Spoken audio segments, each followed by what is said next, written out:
अस्सलामुअलैकुम व्यूवर्स, कैसे हैं आप सब। उम्मीद है आप सब खैरियत से होंगे। आज की मेरी इस वीडियो में हम इस टॉपिक पे बात करेंगे कि अगर किसी औरत को प्रेगनेंसी में ब्लीडिंग होती है तो उसकी क्या वजह हो सकती है और उसके क्या साइड इफ़ेक्ट हैं और उसकी क्या प्रिवेंशन है, मतलब उसको किस तरह से कंट्रोल किया जा सकता है और क्या क्या हो सकता है।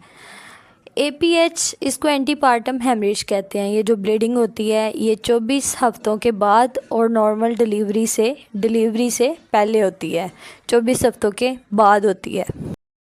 अगर आप प्रेग्नेंट हैं और आपको प्रेगनेंसी में ब्लीडिंग स्टार्ट हो गई है और वो भी 24 हफ्तों के बाद, तो ये वीडियो आपके लिए है। गौर से देखिएगा, एंड तक सुनते रहिएगा। हो सकता है इस वीडियो से आपका कुछ फ़ायदा हो जाए।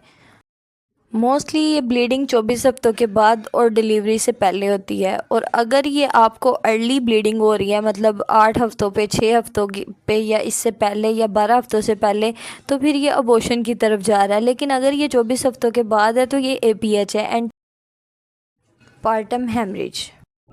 मज़ीद हम डिस्कस करेंगे कि इसकी वजह क्या होती है, वजूहात क्या है, कॉज क्या है।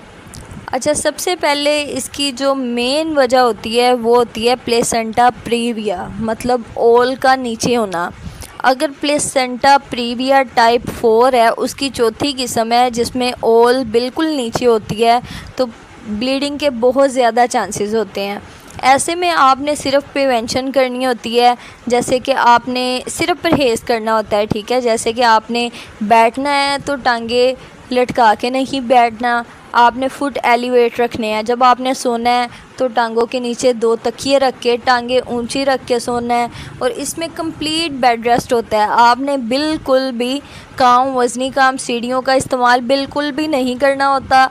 इस तरह से आप अपना टाइम गुजार सकते हैं। और अगर खुदा न खास्ता आपको ब्लीडिंग स्टार्ट हो गई है और ज़्यादा हो रही है तो इसका और कोई हल नहीं है। इसमें आपकी टाइम से पहले डिलीवरी हो जाती है, ऑपरेशन हो जाता है, मतलब कि हम इसको कंटिन्यू नहीं कर पाते अगर ब्लीडिंग ज़्यादा होने लग जाती है। सेकंड कॉज इसकी है प्लेसेंटल अब्रप्शन, मतलब कि ओल का टाइम से पहले उखड़ना स्टार्ट हो जाता है। मतलब ओल जो होती है टाइम से पहले ही प्रीमेच्योरली सेपरेट होना स्टार्ट हो जाती है। इस सूरत में भी ब्लीडिंग होती है। इस सूरत में ब्लीडिंग 2 तरह की होती है। या तो ब्लीडिंग यूट्रस के अंदर ही जमा रहती है जिससे पेट बहुत ज़्यादा टाइट हो जाता है, ब्लीडिंग बाहर आती नहीं है, अंदर कोलेक्ट रहती है। इसका पता इस तरह से चलता है कि पेशेंट बहुत ज़्यादा पेन फील करता है और पेट कंटिन्यूस टाइट रहता है। ये भी एक ऐसी कंडीशन होती है जिसमें प्री मेच्योर डिलीवरी करवानी पड़ती है, सेक्शन करना पड़ता है, बड़ा ऑपरेशन करना पड़ता है। दूसरी इसमें टाइप होती है कि प्लेसेंटा जो है, ओल जो है वो सेपरेट होने लग जाती है और ब्लीडिंग होती है और बहुत ज़्यादा ब्लीडिंग होती है।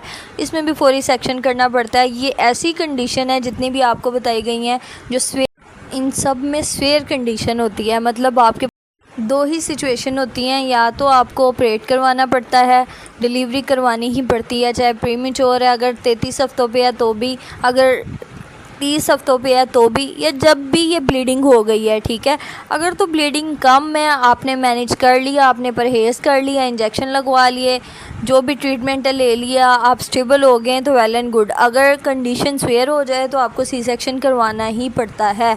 और इससे पहले कि ऐसी कंडीशन हो, अगर आप परहेज़ स्टार्ट कर लेते हैं, आपको पता चल जाता है, तो वो सबसे अच्छी बात है। अल्लाह हाफिज़, अपना बहुत ख्याल रखिएगा। मिलते हैं नेक्स्ट वीडियो में।